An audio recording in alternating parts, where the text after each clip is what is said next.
Bismillahirrahmanirrahim. Assalamu alaikum. My name is Hassan, and today we are going to connect email sending domain with Hubspot inside to Siteground hosting. Before starting work, it's my request. Please subscribe my channel. Thank you. Now back to our work. So in Hubspot account, go to setting and then you see website and then click on domain and URL and then you see connect a domain and then you see email sending option.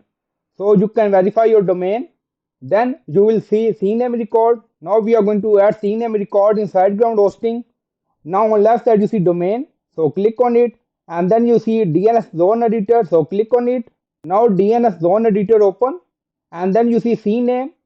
So click on it. So now we are going to add CName record to connect email sending domain to Hubspot account. Then in name field you can add host.